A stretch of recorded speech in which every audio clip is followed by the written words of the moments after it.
தாய் தமிழ் உறவுகளுக்கு வணக்கம்.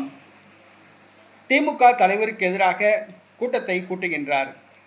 திமுக தலைவருக்கு எதிராக கூட்டத்தை கூட்டுகின்றார் என்ற தலைப்பில் இந்த காணொளியை காண்கிறோம்.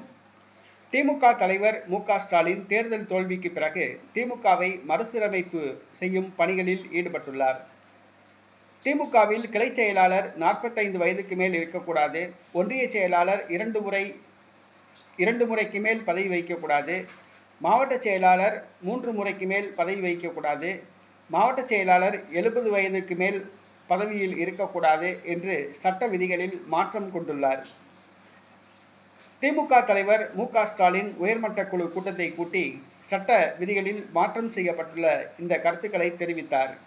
கூட்டம் நடந்து கொண்டிருந்த பொழுது துரைமுருகன் பாதியிலேயே வெளியேறிவிட்டார். தனக்கு உடல்நிலை சரியில்லை, இவ்வளவு அதிக நேரம் கூட்டத்தில் தன்னால் அமர முடியாது என்று கூறி கூட்டத்தில் இருந்து வெளியேறிவிட்டார்.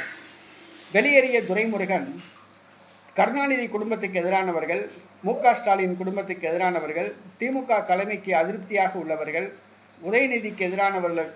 உதயநிதிக்கு எதிராக செயல்படுபவர்கள் ஆகியோரை தொடர்பு கொண்டு கூட்டத்தை கூட்டியுள்ளார். மு.க. ஸ்டாலின் கூறிய சட்டத்திருத்த கருத்துக்கள் தனக்கு உடன்பாடில்லை, இவை திமுகவின் வளர்ச்சியை பாதிக்கும், அதனை வாபஸ் பெற வேண்டும் என்று அந்த கூட்டத்தில் வலியுறுத்தியுள்ளார். தொடர்ந்து தன்னை ராஜினாமா செய்யும்படி மு.க. ஸ்டாலின் வற்புறுத்தி வருவதாக அந்த கூட்டத்தில் புகார் கூறியுள்ளார். மு.க. ஸ்டாலினுக்கு எதிராக துரைமுருகன் கூட்டத்தை கூட்டியுள்ளார். தற்பொழுது திமுகவில் இது புகைச்சலை கிளப்பியுள்ளது. மு.க. ஸ்டாலின் திமுகவில் இளம் இரத்தத்தை பாய்ச்ச விரும்புகிறார். அதற்கு தடைக்கல்லாக துரைமுருகன் உள்ளார். வயது மூத்தவர்களுக்குத்தான் பதவி வகிக்க வேண்டும், அவர்கள் புறக்கணிக்கப்படக்கூடாது என்று துரைமுருகன் உறுதியாக உள்ளார். ஆனால் தமிழக வெற்றி கழகத்துக்கு போட்டியாக திமுக மீண்டும் ஆட்சியில் அமர வேண்டுமென்றால் இளைஞர்களுக்கு முக்கியத்துவம் கொடுக்க வேண்டும் என்று மு.க. ஸ்டாலின் விரும்புகிறார். தற்பொழுது துரைமுருகன் திமுக தலைமைக்கு எதிராக ரகசிய கூட்டங்கள் கூட்டுவது திமுக தலைமைக்கு அதிர்ச்சியை ஏற்படுத்தியுள்ளது.